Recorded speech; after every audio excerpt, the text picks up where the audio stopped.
네, 북한이 신형 ICBM 화성 17형을 발사하는 등 도발 수위를 높이고 있습니다. 오늘은 노동신문을 통해서 대대적인 선전에 나서기도 했습니다. 네, 두 분과 관련 내용 짚어보겠습니다. 문성무 국가전략연구원 통일전략센터장, 김용현 동국대학교 북한학 연구소장 나오셨습니다. 어서 오십시오. 안녕하십니까? 네, 안녕하십니까. 북한이 지난 3일에 화성 17형 쐈는데 성공이라는 얘기는 그때 못했지 않았습니까? 근데 이번에 쏜 다음에는 굉장히 성공했다, 자축을 많이 하고 있고 또 표현도 이행성, 그러니까 우주 최강 같은 느낌으로 이행성 최강 ICBM 보유국이다. 또 보니까 핵 선제 타격은 미국만 하는 게 아니다. 이렇게까지 말을 했어요. 네, 그렇죠. 굉장히 자신감의 표현인 것 같은데요. 맞습니다. 최강의 ICBM이라고 그랬으니까 최강국 미국, 그거를 추정하는 러시아나 중국을 뛰어넘는 예. 최고의 ICBM 대륙간 탄도미사일을 보유했고 이걸 과시했다라고 지금 스스로 과시를 하고 있는 거거든요. 예. 자, 그리고 이제 미국의 독점물이 아니라고 하는 것은 미국이 이제 미니트맨 대륙간 탄도미사일을 간혹 실거리 사격으로 발사를 하고 있죠. 그런데 핵 선제 타격 얼마든지 북한도 할 수 있는 능력을 가지고 있고 적어도 미국 본토 어디든 타격할 수 있는 역량을 우리는 가지고 있다라고 하는 그런 표현으로 이해가 되는데 예. 저는 그런 생각을 합니다. 최근에 이제 한미일 정상회담이 열렸고 특히 한미일 정상회담에서는요.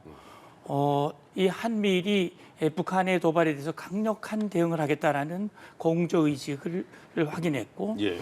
바이든 대통령이 또 동맹국에 대한 확장 억제를 강화하겠다는 분명한 의지, 북한의 미사일 타격에 대해서 실시간대로 경보 정보를 공유하겠다라는 일련의 조치들을 발표했거든요. 예. 네. 그리고 나서 최선희 의무상이 바로 거기에 대해서 반격하는 담화를 냈지 않습니까? 네.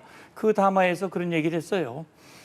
이 확장 억제력에 대해서 강력한 이 불만을 표시하면서 도발적이고 허세적인 군사적 활동을 강화하면 정비례해서 자기들의 대응이 맹렬해질 것이다.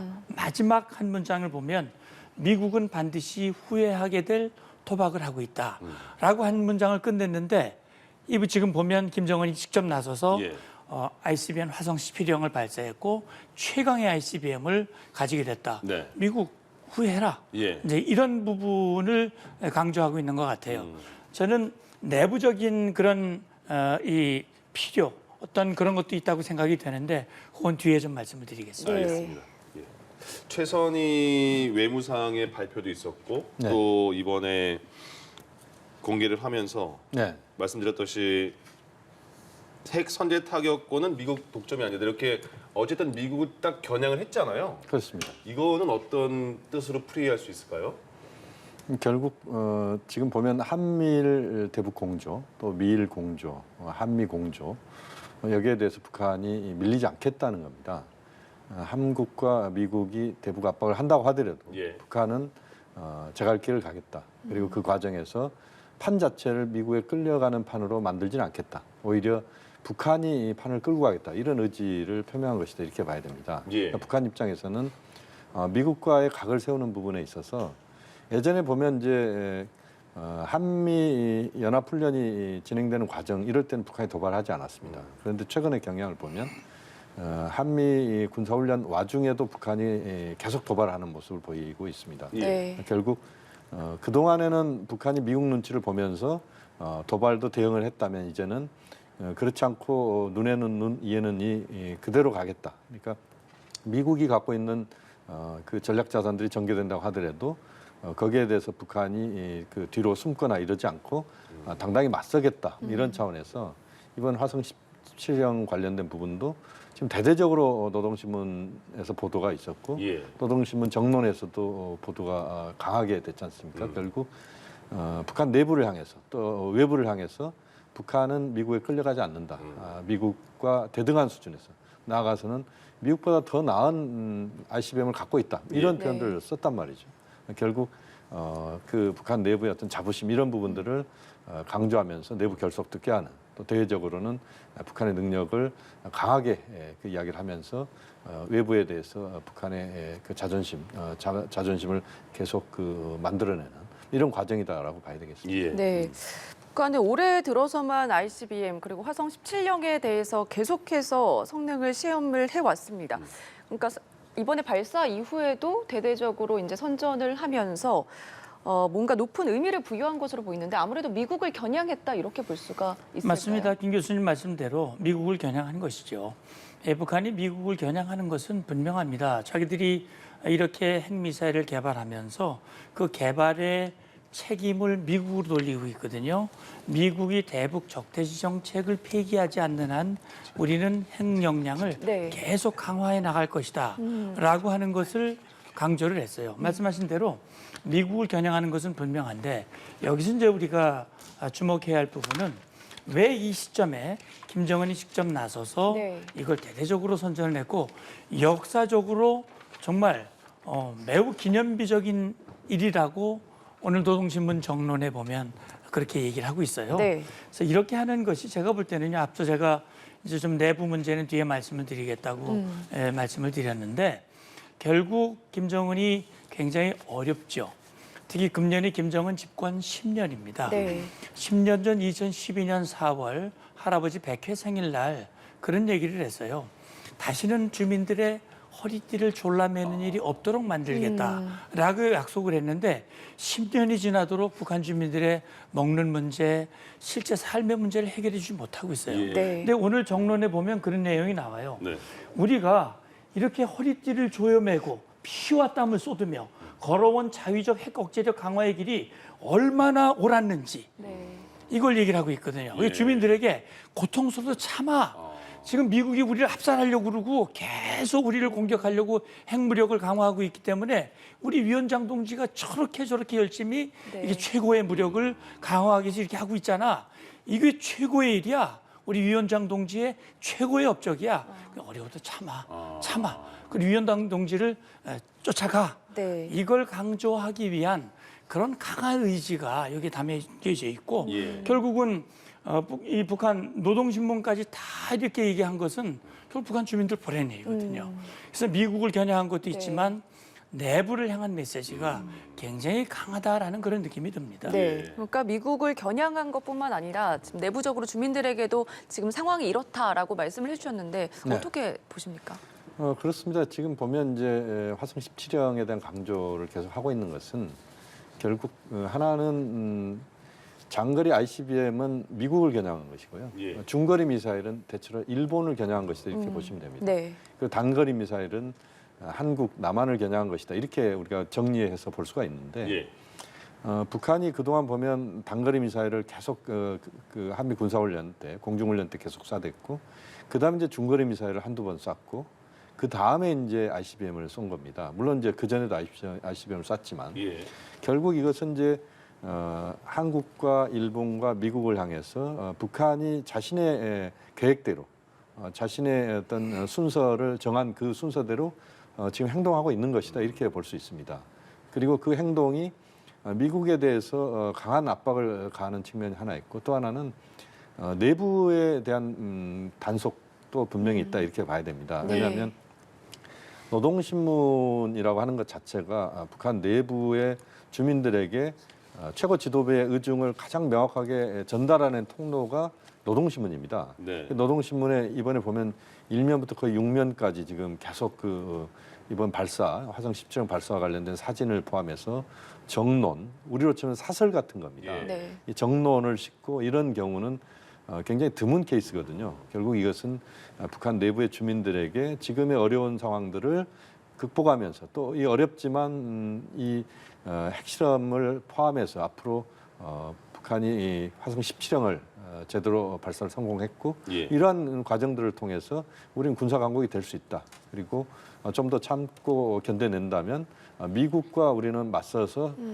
그 세계에서의 중요한 지위를 차지할 수 있다. 이것을 강조하면서 결국 주민들에게 자긍심을 고취시키는. 예. 그러니까 경제적으로 물질적으로는 어렵지만 그러나 정치 군사적으로 북한이 매우 앞서 나가고 있다. 또 미국에 견줄 수 있는 그런 상대가 되고 있다. 이것을 강조하면서 지금의 어려움들을 좀 견뎌내자. 뭐 그런 차원에서의 행보가 북한의 지금 노동신문 정론을 통해서도 나오고 있다 이렇게 봐야 되겠습니다. 예. 네. 북한이 이제 우리 연합 훈련에 대해서 굉장히 비난을 많이 했잖아요. 한미 연합 훈련도 그렇고 한미일이 같이 만난 자리에서도 뭐 3자 모의판이라는 표현도 썼더라고요. 네. 근데 우리가 그래서 이번에 ICBM 발사에서 다시 전략 그 무기들이 다시 미국의 전략 무기들이 왔잖아요. 사실 우리 쪽으로 B1B 랜서도 그렇고 전략 폭격기 왔고. 근데 이게 북한이 이게 반복되는 양상 같은데 북한이 이렇게 도발을 하면 우리가 이렇게 무기를 좀 보여주고 한미 연합에 대해서 근데 이런 상황이 반복되고 있는 상황이 과연 북한에게 압박이 될 것인가? 내가 이렇게 하면 한미 동맹군들이 이렇게 우리를 위협하는데 좀 조심할까? 이렇게까지 압박이 될 것인가? 아니면 효과가 이제 다 떨어진 것인가? 어떻게 봐야 돼요? 뭐 북한의 압박이 되느냐 안 되느냐를 떠나서 예. 기본적으로 북한의 핵 미사일 역량이 고도화되고 예. 특히 지난 9월 달에는 김정은이 핵 무력 정책을 법제화시켰어요. 네. 그리고 거기 보면 핵무기를 선제 사용하기 위한 5가지 조건이 나오는데 그 내용은 뭐 결국은 김정은이 마음을 먹으면 언제든 선제 사용이 가능하도록 하기 위한 법제도를 만든 거예요. 예. 그리고 9월 25일부터 10월 9일까지 이틀에 한 번씩 김정은이 직접 전술핵 운용부대를 다니면서 지휘를 했는데 그게 보면 남한의 주요 기지, 항만, 공항, 지휘부를 직접 타격하는 훈련을 했어요. 그러니까 우리를 타격하기 위한 예. 그런 역량을 구비하고 우리를 협박하고 있다면 결국은 우리는 스스로 우리를 지킬 수 있는 그런 대비 태세를 갖춰야 되잖아요. 예. 그건 너무나 당연한 거잖아요. 그렇죠. 우리 군과 정부는 당연히 결국은 그동안 한미연합연습을 북한의 비핵화를 유도하기 위해서 중단했고 실병 기동도 안 했고 네. 김정은이 싫어하는 도발이라는 표현도 안 쓰고 그다음에 결국은 유엔 안보리 결의를 위반하는 탄도미사일 용어도 최대한 자제하고 예, 예. 이렇게 해서 분위기를 만들려고 했지만 결과는 반대였거든요. 그래서 결국은 우리의 억제력을 강화하는 것은 너무나 당연하기 때문에 예. 우리가 한미연합연습을 정상화시키고 그다음에 그동안 자제했던 전략자산의 전개를 이제 좀 더 강화시키고 한미연합 억제력을 강화하는 데 집중을 하는 거예요. 근데 결국은 이 모든 원인의 제국은 북한이 핵미사일 위협을 고도화시키는 것이 문제가 되는 거거든요. 근데 북한은 반대로 얘기해요. 반대로. 한미가 북한을 공격하고 침략하기 때문에 자기들이 핵미사일을 개발한 것이다. 예. 그리고 계속 전략자산이 왔기 때문에 우리가 이렇게 하는 것이다. 거꾸로 얘기하고 있거든요. 이게 마치 책임이 한미에 있는 쪽으로 계속 전가를 하고 있는 거란 말이죠. 네. 그래서 저는요, 이 상황에서 우리 국민들이 명확하게 지금 상황을 인식하고 김정은의 잘못된 기만술이 결코 통할 수 없다고 하는 것을 보여주는 것이 매우 중요하다고 보고요. 저는 그렇게 생각합니다. 북한이 전략자산의 전개를 허세라고 표현을 했어요. 네. 근데 무엇보다 북한의 군부와 김정은 정도면은 한미가 가지고 있는 이 전력이 얼마나 무서운 것인가를 분명히 알고 있습니다. 그렇기 때문에 이것이 직접 북한을 당장 공격은 안 하겠지만 예. 북한이 만약에 우리를 향해서 직접 공격을 한다면 북한 평양 지휘부가 이번 우리 한미 SCM에서 국방장관도 미국의 오스틴 장관이 얘기를 했어요. 북한이 만약에 한미를 향해서 동맹국을 향해서 핵을 사용한다면 김정은 정권의 생존 시나리오는 존재하지 않는다. 아마 이 표현이 김정은을 굉장히 자극을 했을 것이고 이것이 아마 이번에 김정은이 순환공항에 나타나가지고 예. 딸까지 데리고 와서 네. 이렇게 한 그 원인 제공이 아니었을까라는 생각도 해봅니다. 네. 그렇다면 지금 이번에 앞서도 말씀을 해주셨습니다. 이번에 아무래도 국내외적으로도 관심을 많이 갖는 게 지금 김정은 위원장의 딸이 등장을 하면서 국내외적으로 관심이 모아지고 있는데 이것은 ICBM 발사 성공에 대해서 조금 더 부각을 하기 위한 의도다. 이렇게 우선 볼 수가 있는 건가요? 외신들 같은 게 보면 이제 화성 17형보다는 김정은 위원장의 딸에 네. 대한 관심이 훨씬 더 높고 또 거기에 대해서 많은 호사가들의 이야기가 나오고 있는데요. 아마 이건 저는 북한이 의도한 것 중에 하나라고도 봅니다. 예. 그러니까 화성 17형 발사로 북한에 대한 국제사회의 압박 분위기랄지 이런 부분들을 좀 희석시키는 측면도 분명히 있거든요. 이번에 저도 이제 깜짝 놀란 게 북한의 최고 지도자의 자녀가 이런 식으로 빨리 공개되는 사례가 없습니다. 처음입니다. 예. 네. 지금 아마 10대 초반 정도일 것 같은데요. 네. 아마 김주애라는 이야기가 지금 나오고 있는데 예. 김정은 위원장이 2009년도 정도에 결혼을 한 것 같아요. 그래서 2010년도에 아마 아들을 낳은 것 같고 2013년도에 딸을 낳은 것 같고 2017년도에 또 아마 딸을 낳지 않았느냐. 지금 우리 정보 당국이 추정하고 있는 겁니다. 예. 왜냐하면 북한에서는 최고 지도자의 가계와 관련된 부분을 잘 알리지 않습니다. 특히 자녀들에 대해서 네. 알리지 않는데 이번 같은 경우는 완전히 국제사회를 향해서 또 북한 내부를 향해서 아예 이제 드러내놓고 그 딸의 존재를 부각시킨 겁니다. 예. 네. 결국 이 딸의 존재감이 한편으로는 이 화성 17형 실험이 위험한 사실은 군사적인 실험 아니겠습니까? 예. 그런데 딸이 부인과 또 같이 등장했다는 것은 그만큼 북한이 화성 17형에 대해서 안정감 있게 그것을 날릴 수 있는 그런 수준이 된다. 이렇게 이제 한편을 보여주는 측면이 있는 것 같고요. 예. 또 하나는 북한의 이 백두혈통이라고 우리가 흔히 이야기를 합니다. 네. 김일성, 김정일, 김정은, 그다음에 그 아래 자녀들까지 가는 이 백두혈통이 온전하게 지금 작동하고 있다. 이것을 또 보여준 측면도 있습니다. 이제 네. 북한 내부 주민들을 향해서 우리 최고 지도부는 안정감 있게 지금 그 백두혈통을 유지하고 있다. 또 대외적으로도 상당히 이 북한에 대한 권력, 김정은 위원장의 권력의 취약성이랄지 이런 부분들에 대한 북한에 대한 외부의 그 시선 자체를 아예 처음부터 없애는 예. 이런 차원에서 이번에 그 딸이 등장했다 이렇게 봐야 될 것 같고요. 또 하나의 중요한 측면은 결국 이 딸의 등장이 그 북한 내부 주민들의 어떤 결속이랄지 이런 부분들에 영향을 준다고 봅니다. 예. 왜냐하면 최고 지도자의 딸이 등장함으로써 아마 엄청나게 아마 북한 내부의 주민들 사이에서는 이 딸의 존재에 대한 설왕설래들이 있을 겁니다. 뭐 애가 어떻게 건강하게 보인다랄지부터 예. 해가지고 뭐 아마 별 이야기들이 아마 저는 다 있을 거라고 북한 생각해요. 주민들도 그럼 이번에 처음 본 처음 걸까요? 본 거죠. 예, 처음 본 겁니다. 그러니까 얼마나 그 한편으로는 당황스럽기도 하고 예. 또 한편으로는 최고 지도자 김정은 위원장의 딸을 봤다는 것 자체가 물론 네. 언론을 통해서 봤지만 굉장한 그 화제거리 아니겠습니까? 네. 이걸 통해서 아마 북한 내부의 어떤 주민들의 결속, 내부의 주민들의 최고 지도자의 어떤 관계의 어떤 친밀함 예. 이런 것들도 좀 부각시키는 뭐 그런 효과도 노렸다고 봐야 되겠습니다. 그러니까 여러 가지 그 의도와 분석이 많이 나오더라고요. 샘 선생님이 보시기에는 그 많은 것 중에 어떤 부분이 공감하시는지 또 어떤 생각이 있으세요? 네, 저는 뭐 김 교수님 말씀에 전적으로 동의를 하고요. 네. 제가 이제 좀 주목해서 보는 거는 이제 그런 거죠. 김정은 위원장이 집권한 이후에 아버지와 좀 다른 점은 네. 이 가정을 잘 꾸리는 어떤 가장의 모습을 보이고 싶은 그런 마음이 많은 것 같아요. 예. 그러니까 중요한 행사에 부인을 대동을 해서 많이 나갔죠. 네. 그러니까 주민들에게도 그렇게 보이고 또 외부적으로도 김정은이 뭐 막대 먹은 지도자가 아니라 한 가정의 가장으로서 가정을 잘 이끌어가는 그런 어떤 정상적인 사람이다라고 하는 것을 보여주는 그런 마음도 있을 거예요. 저는 이제 예. 주목하는 부분은 그런 겁니다. 오늘 노동신문에 보면 이런 표현이 나옵니다. 우리 후대들의 밝은 웃음과 고운 꿈을 위해 우리는 평화수호의 위력한 보검인 핵병기들을 질량적으로 계속 강화할 것이다.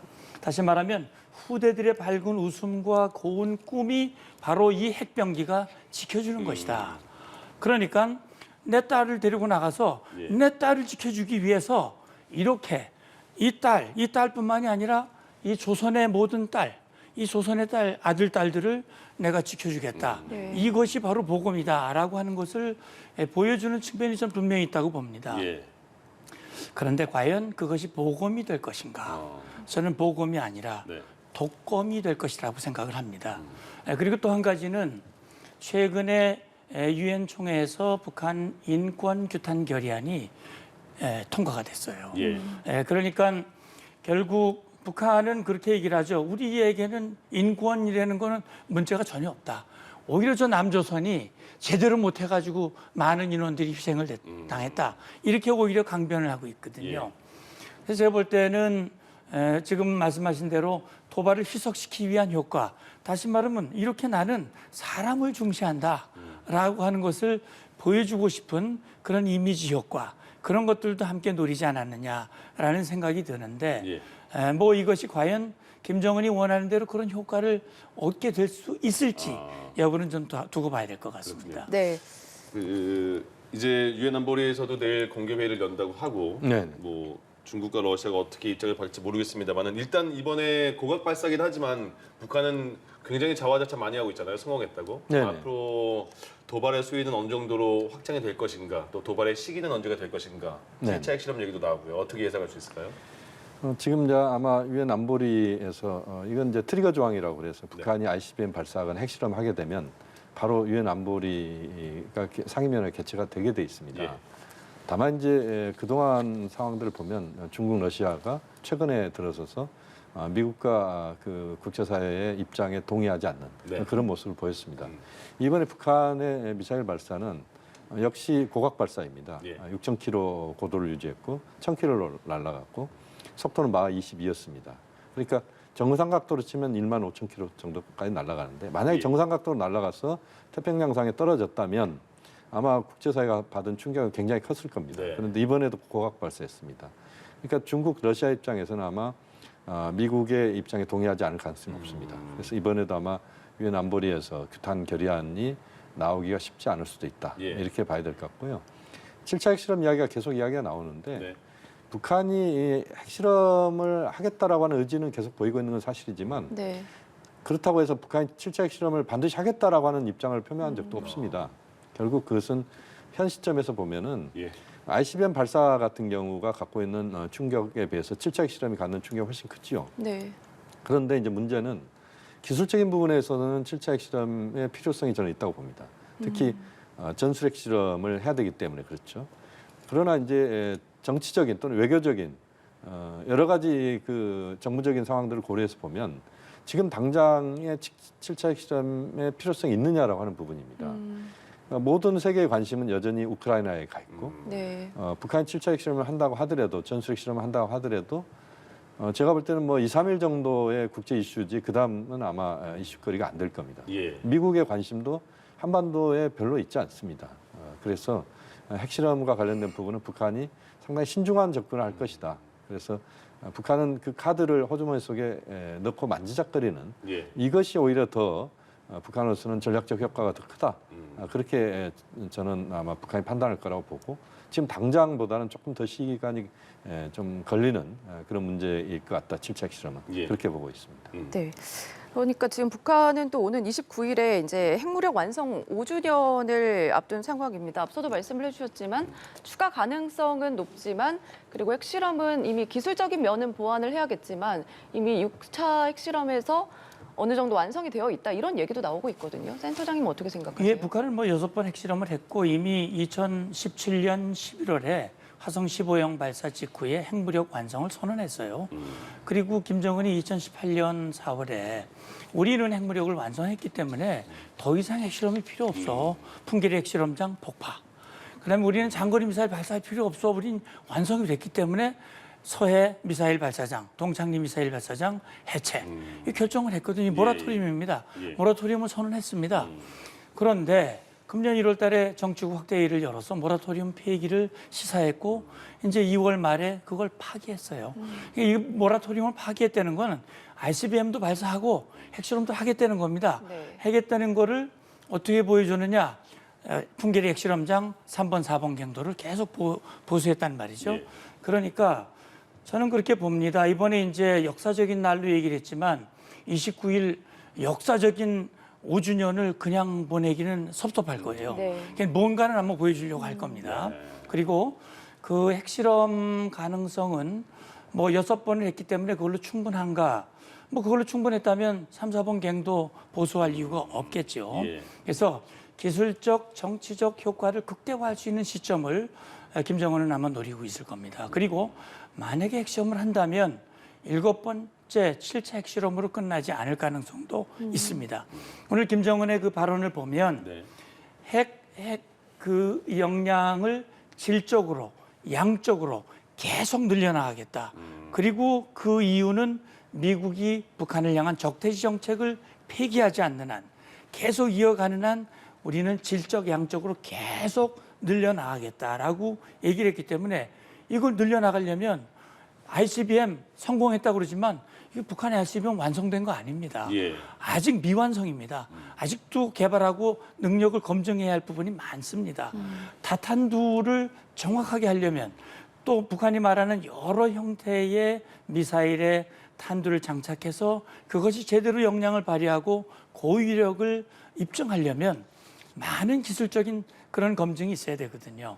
그런 필요를 본다면 북한은 아마 계속 한미에게 책임을 전가하면서 예. 추가 도발할 가능성, 명분을 만들어서 할 가능성이 충분히 있다는 걸 보고 대비를 해야 될 것 같습니다. 네, 알겠습니다. 두 분과 함께 북한 관련 내용 짚어봤습니다. 문성무 국가전략연구원 통일전략센터장 그리고 김용현 동국대학교 북한학 연구소장과 함께했습니다. 고맙습니다. 감사합니다.